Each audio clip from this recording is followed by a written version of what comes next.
While performing heroics across the galaxy, Space Ghost has always been in pursuit of those that were responsible for killing his wife and daughter. Today, that search finally comes to an end. This is Space Ghost, numbers 8 and 9.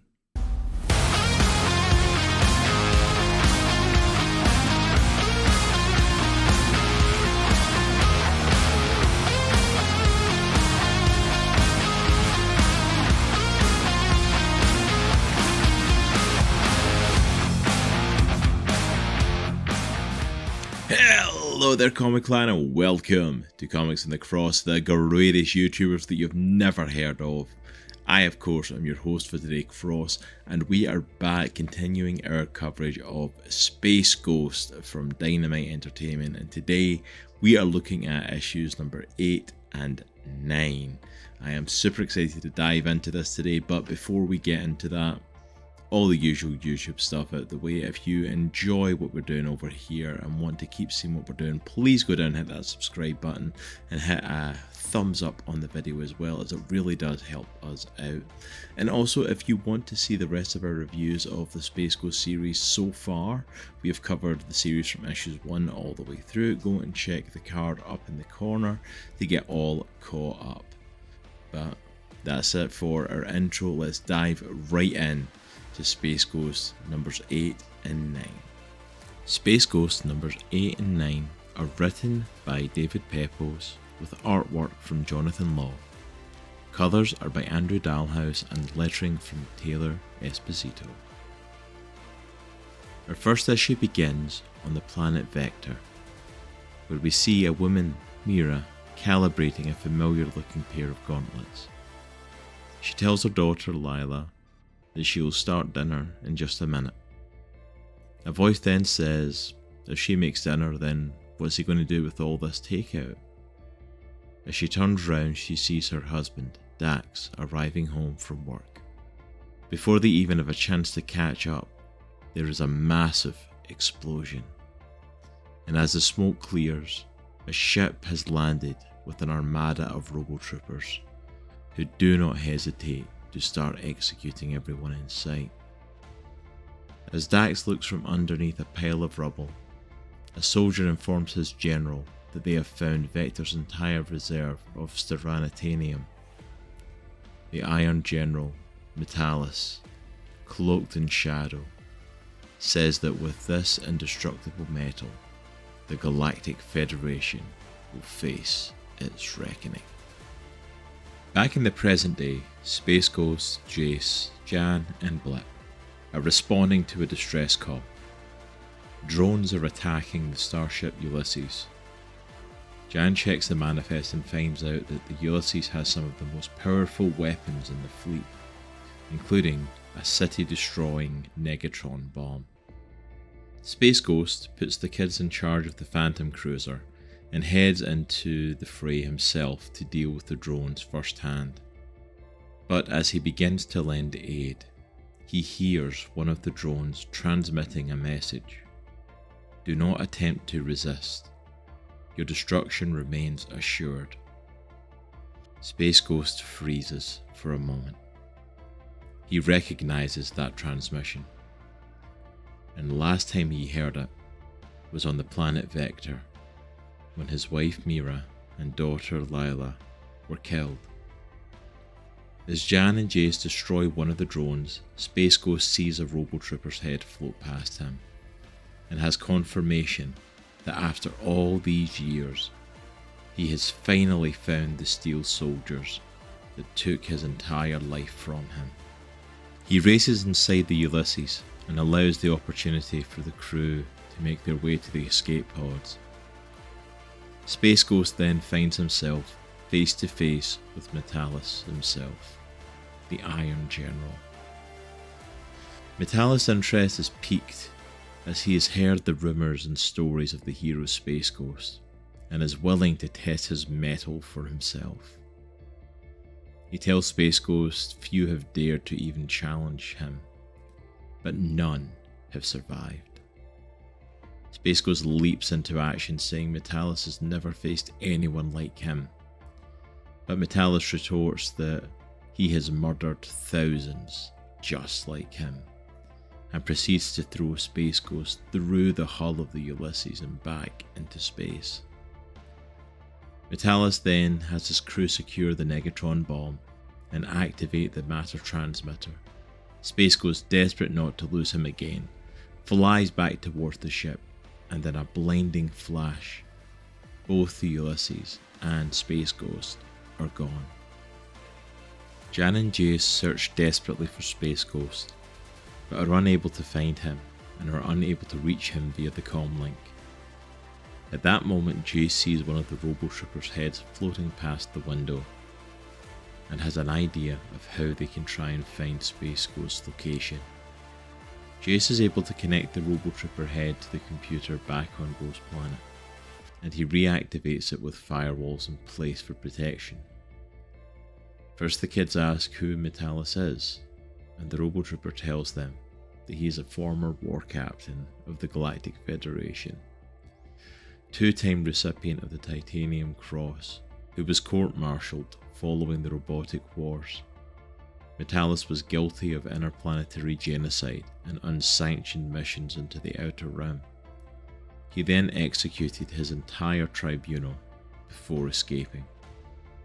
As the kids continue their inquiry, Space Ghost crashes onto an unfamiliar planet. When he stirs, he finds a number of crashed ships left in a crater on the planet. As Space Ghost infiltrates Metallus' ship, he learns that the Negatron bomb is being wired into the core of the ship, and realizes that this could lead to the entire Federation being wiped out. The kids continue their inquiry, but the Robotrooper doesn't respond the way they would like. When they ask about Metallus' weaknesses, the Robotrooper states that Metallus cannot be defeated, and starts to override the firewalls in the computer, showing the kids Space Ghost and what he's doing, but also allowing Metallus to control the entire system. In that moment, Space Ghost is blasted by Robotroopers on the ship, and Metallus advises him that they were able to track his energy signature as soon as he entered. Unfortunately, Metallus is able to deflect his attacks thanks to his new styronitanium armor, which he reminds Space Ghost is the last remnant of the planet Vector. Metallus smacks Space Ghost around the room. He asks what he fights for. Is it for heartbreak of the widower, or guilt as the lone survivor of his world? Either way, Metallus says Space Ghost is no hero, as he is driven by vengeance, though he does want to see what happens when Space Ghost's rage reaches its limit. The issue comes to a close with Metallus beating down Space Ghost and leaving him for dead, while declaring that the burning ashes of the Federation will beacon his arrival now and forever. The universe is his. As issue 9 picks up, Cetia 7, the Galactic Federation's homeworld, is under attack. As Robotroopers hunt people in the streets, Jan and Jace attempt to do what they can to save people and fight back. Meanwhile, Metallus looks over the destruction being caused as the Lieutenant updates him on the Negatron core. He informs them that it has tripled their offensive capabilities, and over half of Cetia 7 has already been destroyed. The Lieutenant reports there is a malfunction in one of the docking ports, and Metallus sends him to handle the problem. The Lieutenant is mad when he learns that the Robotrooper called him out of the War Council for nothing more than a damaged door, and tells it to go to maintenance for checks once he's done. But as the Lieutenant goes to work on the door, he is attacked, and we learn that the whole thing was a trap set by the thought-to-be-dead Space Ghost, with him telling the Lieutenant, "You can't kill a ghost." Space Ghost begins to sneak his way through Metallus' ship, as his power bands were damaged beyond use in their last confrontation. He needs to find a way to even the odds, and then he spots something. Before Metallus and his army even know Space Ghost is there, he sets off the interstellar plasma charges and causes a massive explosion which severely damages the ship, as well as ripping open the hull. Metallus sends all of the available troops to bring him Space Ghost's head. When they track him down, the room is full of nitrogen coolant, affecting their sensors, and Space Ghost appears through the mist with a message for Metallus. Once I finish taking care of your tin soldiers, I'm coming for you. Jan and Jace finish evacuating the Federation headquarters, when all of a sudden a massive robot comes smashing through the building and heads straight towards them. They try to escape, but in all the debris and smoke their jetpack engines are clogged, so they need to think of another way to get out of this situation. Jan has them lead the robot into a construction site. Unfortunately for Jace, the robot knocks over some rubble and traps him underneath. Jan then jumps into action and makes her way to the top of the robot and starts blasting it in the hopes of causing enough of a distraction and buying Jace some time.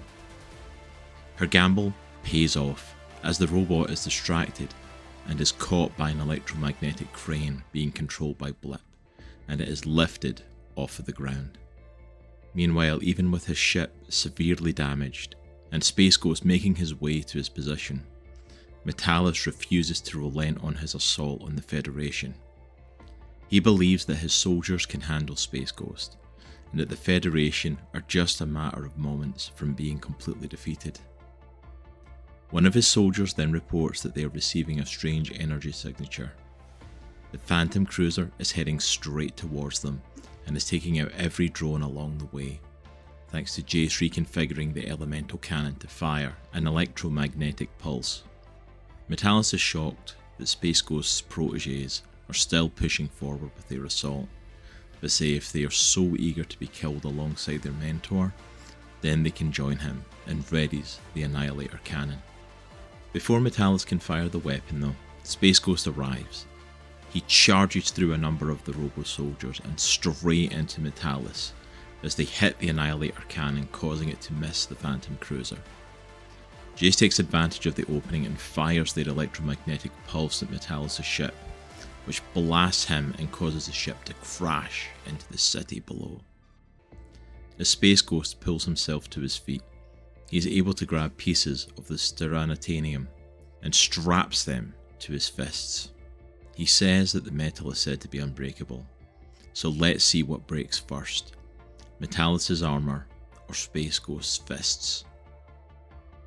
As the memories of his lost family, his wife and daughter, and his new family with Jace, Jan and Blip all run through his mind, Space Ghost pummels and dismantles Metallus, avenging those he lost and protecting those still with him. Metallus attempts to mock and goad Space Ghost by mentioning his home planet, but that only furthers Space Ghost's resolve, and the issue comes to a close with Jan and Jace coming in and helping to calm Space Ghost down and make sure that he doesn't go too far. But thankfully, he refused to go beyond the limit and says that Metallus will face justice, and if he threatens the galaxy again, then he can find Space Ghost right next to his family. What a phenomenal couple of issues, and I'm so glad I waited to cover these. Obviously we didn't cover issue 8 right away because we were doing our Christmas reviews in December, but I'm so glad that we chose to hold off anyway, and I got to review the Metallus 2-parter back to back. It's been really kind of hinted at that there was a past for Space Ghost. We didn't know who he was, we didn't know anything about his past. We saw clips of it in previous issues, but we finally get to the heart of what happened. What happened to his family, why he does what he does. And we finally found out that it was the Iron General Metallus and his army. And they destroyed his family, his home world, killed them all, just for this indestructible metal. And it was so awesome to, I thought we had peaked when we'd seen previous Space Ghost villains, previous Space Ghost enemies returning to the Dynamite series, and some of them got escalated and some of it felt like it was building up, but we definitely hit a new level with this one. you really do feel like this is what everything's been building to. That this is what the whole series has been leading up to, as he battles the good fight, as he fights against the evils across the universe. The Space Ghost has really been looking for Metalis, and you feel his anger, you feel his drive and his desire to end this. And it was such a heartfelt story, and I love the fact that we essentially got to see Space Ghost let loose on Metalis. And it was so funny, like, reading that final fight, because as I was reading that final fight, I've also been watching season 7 of My Hero Academia recently, and literally one of the scenes with the song You Say Run coming on, which is like the big epic build-up fight scene, and watching their hero and villain in that battling each other, I really felt like this was Space Ghost shifting into another gear to take out Metalis and to finish him off, and it was a really cool kind of build-up moment. And on the B side of that as well, we also have Jan and Jace, who are desperately trying to save everybody, who are in the Federation planet, going to the Federation building, trying to make sure that they save as many people as they can, and taking the Phantom Cruiser to try and take out as many of the drone ships as they can to buy Space Ghost enough time to finish off Metalis. And I love that we got to that point of seeing them being able to act independently of Space Ghost, seeing them, we've seen it bits and pieces before, but I feel like we're getting to the peak of them now also. We're heroes too. We do what the right thing is now. Not just because Space Ghost is there telling us to do, but because it's the right thing. And it felt like the peak for the story for a lot of them. So that was really awesome to see in this story. And even just the finale, where it's like, you know that Space Ghost, like, I'm sorry, such a badass moment, like Space Ghost strapping the metal to his hand. I am not going to attempt to say it again, because you don't know how many takes it took me to say that the couple of times I've said it during the review. So, like, he straps the metal to his fist, and it's basically like, this is unbreakable. It's on my fist and it's on your body. Who breaks first? Like, that is a badass moment. It is. Like, I'm sorry, it's a phenomenal moment. And to see Space Ghost just let rip, and not being goaded, not being emotionally driven, but just to defeat him. Because at the very end, it's like you expect there could be that moment of he's going to pummel him to death and just end this. But even as Jan and Jace come in to stop him, he's already chosen not to do that. He's already chosen that that's not the right path. I have loved this series. I'm so gutted that we only have 3 issues left, because I think it's a 12-issue run from when we spoke to David Pepose. But I think the characters have gone on the arc that they needed to go. And this final arc, from what he said, and he said it on our podcast when we interviewed him, so I'm not afraid to say it here, that he talked about it being like the Legion of Doom essentially coming together. Is it the Legion of Doom, or is that the Justice League one? I've completely lost the name of it. But all the bad guys coming together, and I feel like we hit that pinnacle of Space Ghost, of where his journey is, where Jan and Jace's journey's taken them. They've all gone through their own story arcs, and like now we're leading up to that finale. And I cannot wait for it. I am so excited for it, but I am also so sad because I don't want it to end. It's been so much fun. But we have thoroughly enjoyed this series. The artwork again from Jonathan Law, phenomenal. Colours and lettering from Andrew Dalhouse and Taylor Esposito, absolutely on point. Like, the whole comic has just been an absolute pleasure to read. We said it on the Let's Talk Comics, it was a series that was sent out to us that started us really reviewing comics on the channel, and like doing it on a weekly basis. And a massive shout out to David Pepose for sending that to us. That started us on this journey. But it's not like I'm forcing myself to read this every single week or every single month. It's not like I'm forcing myself down this story, but it's not worth it. It's like I have thoroughly enjoyed the journey. this is your perfect chance to go and check it out and get caught up to the series before we get into the finale. And I don't know the exact release date, if it's out yet even, but the first trade should be coming out soon if it's not already out. So this is a worthwhile one checking out. Please go check it out. I don't think you'll be disappointed. If you love superheroes or you love sci-fi stories, this is a comic that's worth picking up. But thank you so much for hanging out with me today. If you want to support the channel, make sure to go and check out our Patreon. Also as well, use our code Comics and Cross, you can see it right below me here, to go and check out BCW Supplies to get all of your comic collecting needs, and that code will save you 10% on any purchases over there and also help support the channel. Make sure as well to check out our Patreon, as if you head over there you can get access to our videos early, as well as getting exclusive content over there from all of our channels. But thank you so much for hanging out with me today, and remember, it's a good week to be a geek. Take care, I'll see you all soon. Peace.